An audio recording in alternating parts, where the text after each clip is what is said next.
Welcome, ವಡಕ್ಕಂ. ಬಂದಂತ ಎಲ್ಲ ಅತಿಥಿ ಮಹನೀಯರಿಗೆ, ಹಿರಿಯರಿಗೆ, ಕಿರಿಯರಿಗೆ, ಪುಟಾಣಿ ಪುಟಾಣಿ ಮಕ್ಕಳಿಗೆ, ಮಹಿಳೆಯರಿಗೆ, ಪುರುಷರಿಗೆ, ಎಲ್ರಿಗೂ ಇವತ್ತಿನ ದಿವಸ ಯಕ್ಷರ ಗುಗ್ರಿ ಇವರ ಫಸ್ಟ್ ಇಯರ್ ಬರ್ಡೇ ಪಾರ್ಟಿಯಲ್ಲಿ ಸ್ವಾಗತ ಸುಸ್ವಾಗತ. ಆಹಾ, ಬನ್ನಿ ಸ್ನೇಹಿತರೆ, ನೋಡಿ ಎಷ್ಟೊಂದು ಸುಂದರವಾದ ವಾತಾವರಣ ಇದೆ, ಎಷ್ಟೊಂದು ಸುಂದರವಾದ ಅರೇಂಜ್ಮೆಂಟ್ಸ್ ಹಾಗೂ ಡೆಕೋರೇಷನ್ಸ್ ಮಾಡಿದ್ದಾರೆ. ಯಾಕೆ ಗೊತ್ತಾ?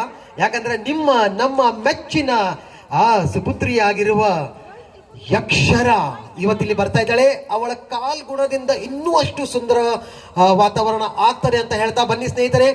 ಲಘು ಉಪಹಾರದ ಒಂದು ಕಾರ್ಯಕ್ರಮ ಇಲ್ಲಿ ಆಯೋಜನೆ ನಡೀತಾ ಇದೆ. ಲಘು ಉಪಹಾರ ಅರೇಂಜ್ಮೆಂಟ್ಸ್ ಮಾಡಿದ್ದಾರೆ. ಸೊ ಹೋಗಿ ಬೇಗನೆ ಸೂಪ್, ಚಾಟ್ಸ್ ಮತ್ತು ಪಾನಿಪುರಿ ಇಂಥ ಎಲ್ಲ ಒಂದು ಚಾಟ್ಸ್ ಅನ್ನ ತಿಂದುಕೊಂಡು ಅದನ್ನ ಸವಿತಾ ಬಂದು ಇಲ್ಲಿ ಬಂದು ಕೂತ್ಕೊಳ್ಳಿ. ಯಾಕಂದ್ರೆ ಕೆಲವೇ ಕ್ಷಣಗಳಲ್ಲಿ ಯಕ್ಷರ ಇಲ್ಲಿ ಬರ್ತಾಳೆ.